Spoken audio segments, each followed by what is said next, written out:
Welcome viewers.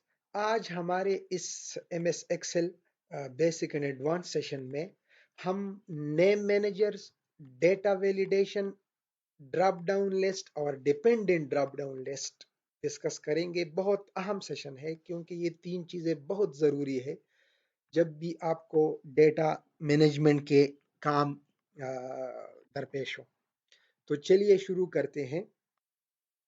For example हमारे पास एक database है, ये हमने पिछले सेशंस में ऑलरेडी बनाया भी था।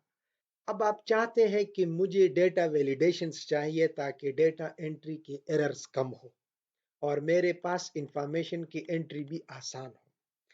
अब फॉर एग्जांपल जिस तरह हमने अपने Google form online data collection में डिस्कस किया था कि कैसे हम ड्रॉप डाउन लिस्ट बना सकते हैं। फॉर एग्जांपल आइटम्स का एक कॉलम है या किसी एक्टिविटी का कॉलम है और इसमें आप चाहते हो कि मुझे ऑलरेडी पता है कि ये चीजें होंगे तो ये मुझे यहाँ ड्रॉप डाउन में आए।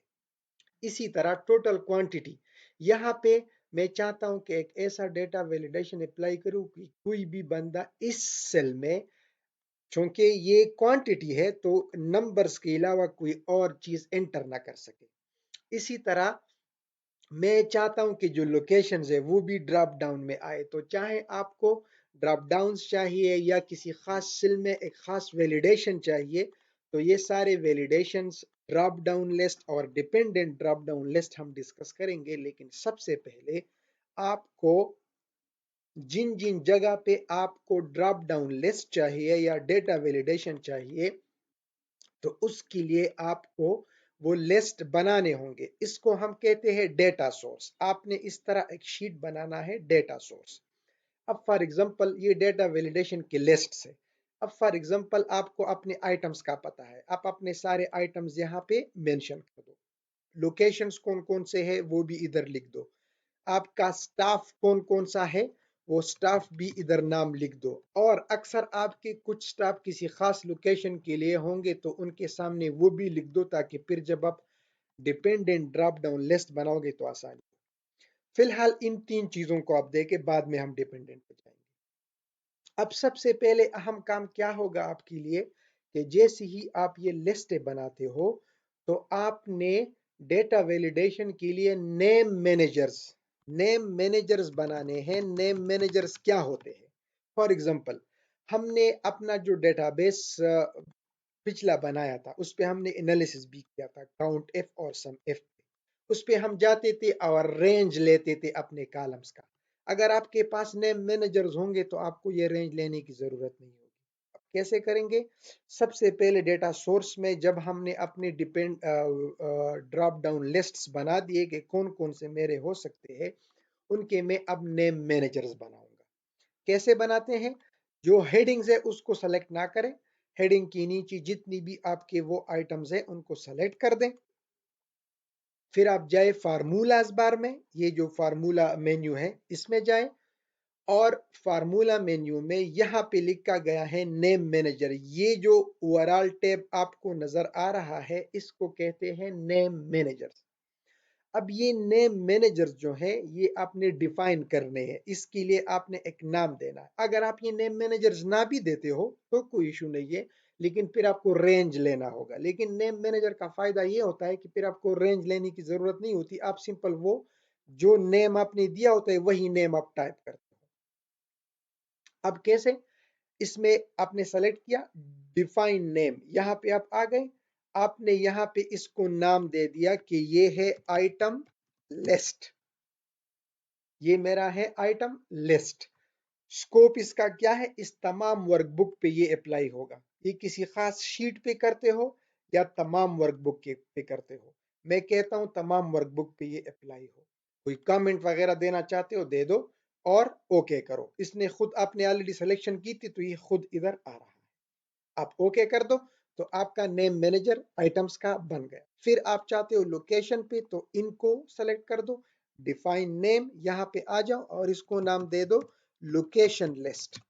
इसको आपने नाम दे, सिर्फ लोकेशन नाम मत देना क्योंकि अक्सर कॉलम्स के हेडिंग भी इस तरह होते तो फिर वो कंफ्यूज हो जाता है। तो आप लोकेशन लिस्ट आपने दे दिया, ओके कर दो तो ये भी आपका आ जाएगा। फिर स्टाफ आपका जितना भी है उनके सिर्फ उन्हीं का कॉलम, ये वाला लोकेशन वाला जरूरत नहीं है, इसको आपने ऑलरेडी बना दिया।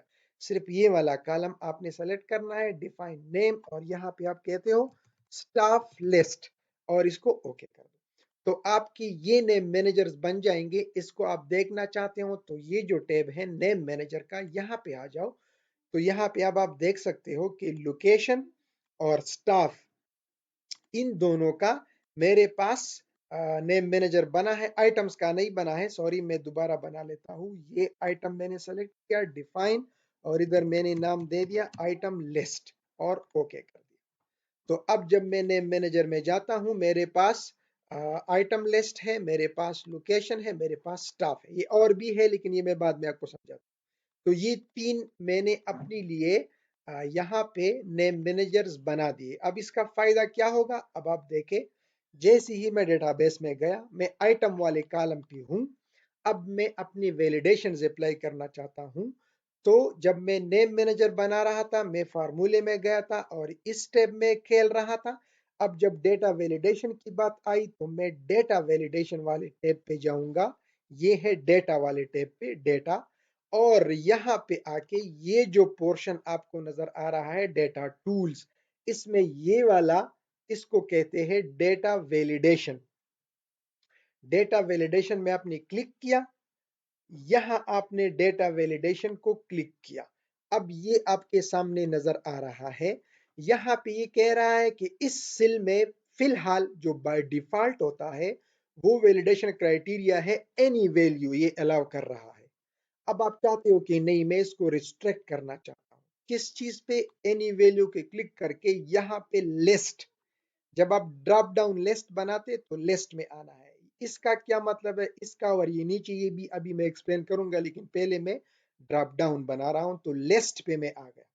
अब मैं लिस्ट पे आ गया, यहाँ सोर्स में वो कह रहा है कि मुझे बताओ। अब आपने अगर नेम मैनेजर नहीं बनाया है तो फिर आपने यहाँ क्लिक करके अपने डेटा सोर्स में जाके ये सारे आइटम रेंज करने होंगे। और अगर आपने बनाया है तो फिर आपके लिए सिंपल काम क्या है, आप यहाँ आ जाओ। इज इक्वल टू, आपने उस नेम मैनेजर को क्या नाम दिया था, आइटम लिस्ट। अगर आप भूल गए हो कि मैंने क्या नाम दिया था आइटम्स को, तो आप सिंपल क्या करें, यहाँ पे क्लिक करके F3 दबाएं। क्या दबाएं, F3। जब आप F3 दबाएंगे तो आपके पास ये लिस्ट खुद ब खुद खुल जाएगा। यहाँ पे ये है लिस्ट खुल गया। अब इसमें से कौन सा आपको चाहिए, आइटम लिस्ट चाहिए। आइटम लिस्ट को क्लिक करो और ओके। या तो आपको नाम याद होगा, आप इज इक्वल टू के बाद इज इक्वल टू जरूर लिख दो, या अगर याद नहीं है तो यहाँ पे आके F3 प्रेस कर दें। जैसे ही आप F3 प्रेस करोगे तो वो लिस्ट आपका विजिबल हो जाएगा और आप उससे अपना लिस्ट सेलेक्ट कर सकते हो। अब मैंने आइटम लिस्ट सेलेक्ट किया, मैंने ओके किया। अब यहाँ मैं आया तो ये क्या कह रहा है, मुझे वो सारे आइटम्स के लिस्ट इधर दे रहा है। अब ये मैं एक ही सेल में था, नीचे ये नहीं होगा। तो मैं सिंपल इसको कॉपी करके नीचे जितना भी मेरा डेटाबेस एक्सपेक्टेड रोज होंगे, हजारों होंगे, लाखों, उस तक मैं पेस्ट कर देता हूँ। या पहले ही से जब आप बना रहे हो, फॉर एग्जांपल मैंने अभी नहीं बनाया और मैं चाहता हूं कि मैं इस सारे कॉलम पे इसको अप्लाई करना चाहता हूं, तो मैं पहली ही सिलेक्शन अपनी सारी जगह कर लूंगा और फिर चला जाऊंगा डेटा, डेटा वैलिडेशन, और फिर यहाँ पे लिस्ट। अब मुझे अगर नाम याद है तो इज इक्वल टू के साथ वो लिख दूं, अगर नाम याद नहीं है तो सिंपल F3 दबाया। ये मेरे सामने नजर आ गया वो नेम मैनेजर्स। मैंने इसमें से आइटम लिस्ट सेलेक्ट किया और ओके किया और ओके किया, तो ये यहाँ पे हर जगह आपको आपके ड्रॉप डाउन लिस्ट नजर आ रहे हैं। अब टोटल क्वांटिटी मैं चाहता हूं कि इस सेल में, अभी मैं इस सेल में अगर टेक्स्ट भी लिखता हूं तो इजाजत है। मैं चाहता हूं कि इसमें कोई गलती ना हो, तो इसमें टेक्स्ट ना है, इसमें सिर्फ क्या है, क्वांटिटी। तो मैंने सारा कॉलम सेलेक्ट किया, हेडिंग की जरूरत नहीं है नीचे से, और डेटा वैलिडेशन में गया। यहाँ पे अब डेटा वैलिडेशन में आया। अभी मैं लिस्ट नहीं कर रहा, अभी मैं क्या कह रहा हूं कि इसमें नंबर आए, नंबर, होल नंबर। ये देखें होल नंबर का इधर ऑप्शन है। अब होल नंबर आए और बिट। अब आप किस तरह होल नंबर चाहते हो, अगर आप चाहते हो कि मेरे जो क्वांटिटी के नंबर्स है वो किसी खास रेंज में है तो बिटवीन का सेलेक्ट करके मिनिमम और मैक्सिमम लिख दो। अगर आप चाहते हो कि नॉट बिटवीन इक्वल टू सिर्फ इसकी इक्वल हो, नॉट इक्वल टू या मुख्तलिफ, आपको ये खुद आपको इंग्लिश आती है तो आपको पता है कि क्या क्या चीज़ है।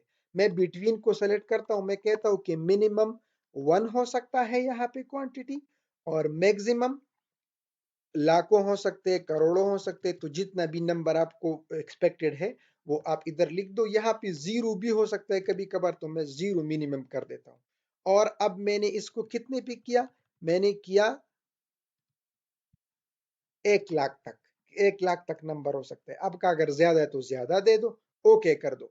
अब यहाँ पे अगर मैं कभी भी टेक्स्ट लिखूंगा तो ये मुझे एरर देगा कि the value doesn't match the validation restriction defined for this cell, तो मैंने कैंसिल किया। अब मैं अगर इस तरह 1 2 3 लिखूंगा तो एक, अब मैं अगर 1 लाख से ऊपर भी कोई फिगर लिखूंगा तो ये एक्सेप्ट नहीं करेगा। अब भी ये कह रहा है कि ये मैच नहीं हो रहा, तो आपने अब रिस्ट्रिक्ट कर दिया अपने इस कॉलम को जिसमें गलती। यूनिट कास्ट में भी आप सेम यही अप्लाई कर सकते हो, तो आप इसको यहाँ पे भी अप्लाई कर सकते हो, टोटल कास्ट में भी अप्लाई कर सकते हो। तो ये वो होल नंबर अगर आप रिस्ट्रिक्ट करना चाहते हो। अगर आप इधर भी करना चाहते हो तो इसको भी सेलेक्ट कर दो और उसी तरह सेम प्रोसेस कर दो। अब लोकेशन में मैं आता हूँ। लोकेशन में मैं चाहता हूँ कि मेरा ड्रॉप डाउन लिस्ट आए वो लोकेशन वाला, तो यहाँ पे मैं इधर डेटा में आया और डेटा वैलिडेशन, यहाँ पे मैंने कर दिया लिस्ट। अब फिर से ड्रॉप डाउन चाहिए मुझे, तो अब मुझे अगर लोकेशन वाला याद है नाम तो एज इक्वल टू और सिंपल लिख दूंगा। अगर याद नहीं है मुझे तो मैं यहाँ पे F3 प्रेस करूंगा तो मेरे सामने ये लिस्ट आ जाएगा। मैंने लोकेशन सेलेक्ट किया, ओके किया, ओके किया। अब यहाँ पे आप देखो आपके लोकेशन नजर आ रहे हैं।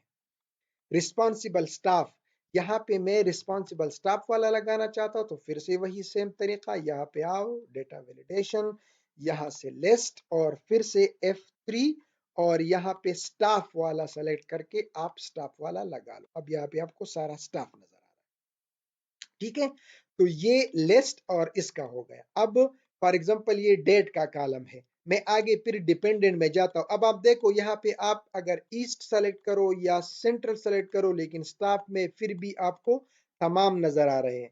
आप चाहते हो कि नहीं, जिस लोकेशन के रिलेवेंट लोग होंगे सिर्फ उन्हीं को इधर फिर फिल्टर करो जो मैंने यहाँ पे सेलेक्ट किया हो, तो इस वाले ड्रॉप डाउन को आप डिपेंडेंट कर दो इस पे, तो वो भी आप कर सकते हो, वो अभी मैं दिखाता हूं।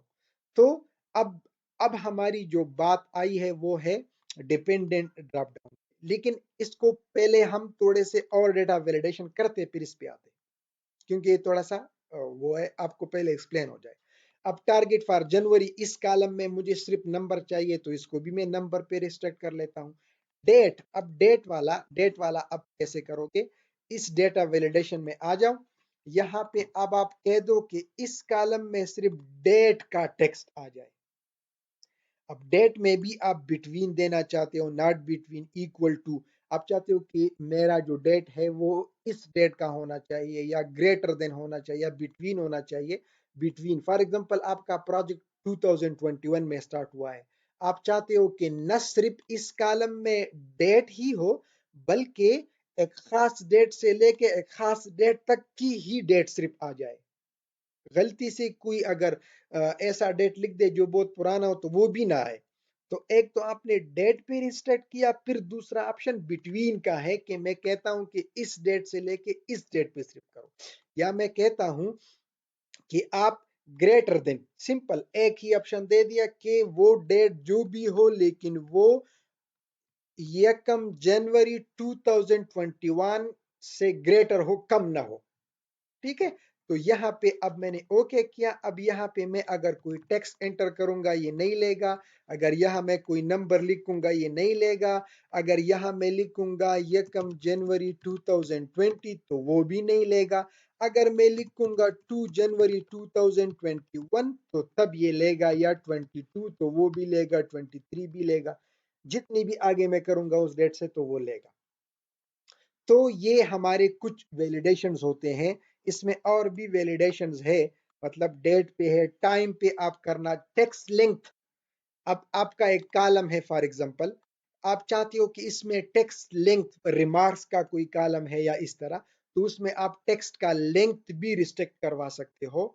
यहां से आपने डेटा वैलिडेशन में जाके ये टेक्स्ट लेंथ आप कहो कि मिनिमम कैरेक्टर्स इतने होने चाहिए और मैक्सिमम इतने होने चाहिए, तो उस पर भी आप कर सकते हैं। अब हम जाते हैं डिपेंडेंट लिस्ट पे। अब तो मैं जब सेंट्रल सेलेक्ट करता हूं तो मेरे सामने सारे आ रहे हैं। अब मैं इस डिपेंडेंट लिस्ट के लिए आपको कुछ चीजें बताना चाहता हूं। आपने जो सिंपल ड्रॉप डाउन है उसके लिए तो सिंपल नेम मैनेजर यूज किया था। अब जब आप डिपेंडेंट चाहते हो तो ये जो आपका टेबल है इसको आपने लाना होगा इस शेप में। अब फॉर एग्जांपल ये कॉलम वैसे भी इससे पहले होगा क्योंकि पहले लोकेशन है और लोकेशन पे फिर आपका सेल्समैन या जो स्टाफ है वो उस पे डिपेंडेंट है, तो पहले ये होगा फिर ये। अब मैंने क्या किया, मैंने ईस्ट इधर हेडिंग दी, दूसरी मैंने सेंट्रल और तीसरी वेस्ट, ये तीन लोकेशंस मैंने कॉलम्स में दे दिए। ये पहले इधर थे, अब मैंने इनको इधर कर दिया। ठीक है। इसका एक आसान तरीका भी हो सकता है कि आप चाहते हो कि मैं इसको इस तरह रोज में ले जाना चाहता हूं, तो इसको कॉपी करो, इधर आ जाओ, ट्रांसपोज इसे कहते हैं, पेस्ट स्पेशल में जाओ, ये पेस्ट स्पेशल का ऑप्शन है, और इधर कह दो ट्रांसपोज, तो ये रोज को कॉलम्स में कन्वर्ट कर देगा। ओके, तो इसने इस तरह कर दिया, ये इस तरह था, अब इसने इस तरह। इसकी फार्मूले भी है लेकिन वो एडवांस है, वो हम नेक्स्ट सेशन में डिस्कस करेंगे। ये मैं इधर ले आया, फिर ईस्ट के जो लोग थे उनको ईस्ट के नीचे डाल दिया, जो सेंट्रल के हैं उनको सेंट्रल के नीचे डाल दिया, जो वेस्ट। ये एक दफा आपने अपने लिए ये लिस्टें बनाई। अब फॉर एग्जांपल आपके डिस्ट्रिक्ट से उनके तहसील है, तो यहाँ पे आप डिस्ट्रिक्ट, आप चाहते हो कि तहसील जो है वो डिस्ट्रिक्ट पे डिपेंडेंट हो, तो यहाँ डिस्ट्रिक्ट के नाम होंगे, फिर हर डिस्ट्रिक्ट की जो तहसील है वो इधर पेस्ट करना होगा। अब फिलहाल मैं ये आपके सामने इधर कर रहा हूं ताकि आपको फिर कंफ्यूजन ना हो, उधर फिर ले जाएंगे इसको। अब मैं डिपेंडेंट कैसे कर सकता हूं इसको, फॉर एग्जांपल मैं लोकेशन में आया, मैं डेटा में गया, यहाँ पे मैं डेटा वैलिडेशन में गया, एनी वैल्यू में लिस्ट में गया, और यहाँ पे मैंने क्या चाहिए, मुझे लोकेशन चाहिए, तो मैंने F3 दबाया और ये लोकेशन वाला ले लिया, ओके कर दिया। यहाँ पे ये मुझे अब लोकेशन नजर।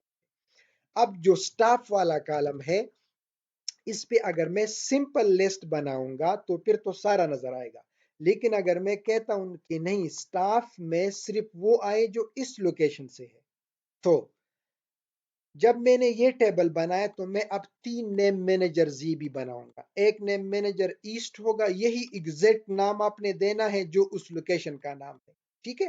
पहले जब हम आइटम का ड्रॉप डाउन नेम मैनेजर बना रहे थे तो हम आइटम लिस्ट, लोकेशन लिस्ट दे रहे थे, लेकिन इनका जब मैं नेम मैनेजर्स बनाऊंगा तो इनको मैं एग्जैक्टली यही नाम दूंगा जो इनके इधर नाम्स है, जो लोकेशन में इधर नजर आ रहे होंगे। ठीक है। तो मैं अब ये नेम मैनेजर्स भी बनाओ, अगर ये डिस्ट्रिक्ट है तो आपने डिस्ट्रिक्ट के नाम इधर, लेकिन इधर तहसील है तो उन तहसील का नेम मैनेजर बनाओगे। ये मैंने यहां से सेलेक्ट किया, फार्मूले में गया, डिफाइन, डिफाइन में मैं क्या, ईस्ट, एग्जैक्टली वही नाम देता हूं ईस्ट जो इधर है, और ओके किया। फिर यहाँ पे सेलेक्ट किया और इसको भी डिफाइन नेम और यही ऊपर वाला हेडिंग दे दिया, और इसको फिर सेलेक्ट किया और ये नेम दे दिया। तो ये मेरे पास सेंट्रल, ईस्ट और वेस्ट की तीन लिस्ट बन गए ये लोकेशंस के। अब इसमें तो मैं सिंपल डेटा वैलिडेशन में गया और इस लिस्ट को किया। अब इस वाले को जब मैं डिपेंडेंट करना चाहता हूं तो इसका अब क्या है डेटा वैलिडेशन तरीकाकार, डिपेंडेंट ड्रॉप डाउन लिस्ट। आप डेटा वैलिडेशन में जाओ, यहां से आप लिस्ट सेलेक्ट करो। अब आपने यहाँ पे क्या करना है, आपने नेम मैनेजर सिंपल वो नहीं उठाना, अब आपने एक फार्मूला यूज करना है जिसको कहते हैं इनडायरेक्ट। इनडायरेक्ट कर दिया और स्मॉल ब्रैकेट शुरू, और ये जो आप कह रहे हो कि यहाँ पे जो लोकेशन होगा इधर वही वाला डाल दो, तो ये मैंने सेलेक्ट किया, इसने डॉलर्स डाल दिए हैं खुद ब खुद। ठीक है, तो डॉलर ठीक है, लेकिन मैं नीचे अगर जाऊंगा तो वो जो मैंने पिछले सेशन में कहा था कि जब आप एक दफा डॉलर दबाते हो तो ये कंप्लीटली लॉक हो जाता है। जब दूसरी दफा दबाते हो तो ये कॉलम्स पे लॉक हो जाता है, सॉरी रोज पे लॉक, और जब तीसरी दफा दबाते हो तो ये कॉलम्स पे लॉक हो। तो मैंने इसको इस पे लॉक करना है, तो मैं यहाँ पे 1 ऑलरेडी डॉलर था, 2 3, ये थर्ड वाला जो मेरा है कि डॉलर स्टार्ट में हो, ताकि रोज में जब मैं जाऊं तो ये नीचे चलता जाए, और ब्रैकेट बंद किया, ओके किया। अब यहाँ पे आप देखें सिर्फ ईस्ट के ही लोग नजर आ रहे हैं, ये जॉन केविल जार्डिन और गिल ईस्ट के लोग ही सिर्फ नजर आ रहे हैं। अब इन दोनों कॉलम्स को मैं नीचे तक ड्रैग करता हूं ताकि ये सारा फार्मूला इस पे आगे हो। अब यहाँ पे मैंने क्या सेलेक्ट किया, फॉर एग्जांपल सेंट्रल, तो यहाँ पे अब सिर्फ सेंट्रल वाले लोग ही नजर आ रहे हैं, ये देखिए सिर्फ सेंट्रल वाले लोग ही नजर आ रहे हैं। और अगर मैंने यहाँ पे सेलेक्ट किया वेस्ट, तो यहाँ पे सिर्फ वेस्ट वाली ही नजर आ रही है। अब मैं इसको डेटाबेस में अप्लाई कर रहा हूँ। अब जब यहाँ पे मैंने सेंट्रल सेलेक्ट किया है तो ये क्या कर रहा है, सारी दिखा रहा है। मैं कहता हूँ कि नहीं सारे मत दिखाओ, सिर्फ इस पे डिपेंडेंट कर दो। तो यहाँ पे मैं कहाँ गया, मैं डेटा वैलिडेशन में गया, और यहाँ से मैंने ये स्टॉप वाला हटा के इसकी जगह डाल दिया इनडायरेक्ट स्मॉल ब्रैकेट स्टार्ट, और इस डेटाबेस में इस वाले सेल को ले लो, और जैसे ही उसने ये दिया तो मैंने इसके ऊपर 2 दफा F4 दबाया ताकि ये रोज पे लॉक ना हो। 1 2 स्टार्ट में डॉलर और फिर F4 इस तरह किया और ओके किया। तो अब जब जब मैं इसको सेलेक्ट करूंगा सेंट्रल, तो अब मुझे सारा नजर नहीं आ रहा, सिर्फ सेंट्रल वाले नजर आ रहे हैं। अगर मैंने इधर सेलेक्ट किया वेस्ट, तो अब मुझे सिर्फ वेस्ट के नजर आ रहे हैं। आई होप आप इसको समझ गए होंगे। तो अगर आपको फिर भी कोई इसमें कंफ्यूजन है तो प्लीज अपना कमेंट शेयर करें, और इसको मैं और भी एक्सप्लेन कर दूंगा। Thank you. अगर आपको अच्छा लगे ये वीडियो तो प्लीज़ अपने कमेंट शेयर करें। अगर आपके कुछ क्वेश्चंस हो तो प्लीज़ रिस्पॉन्ड करें, मैं आपको टेक्स्ट या दूसरे वीडियो से ज़रूर रिस्पॉन्स दूंगा। और इस चैनल को सब्सक्राइब करें ताकि आपको इस तरह के वीडियोस आगे मिलते जाए। Thank you so much.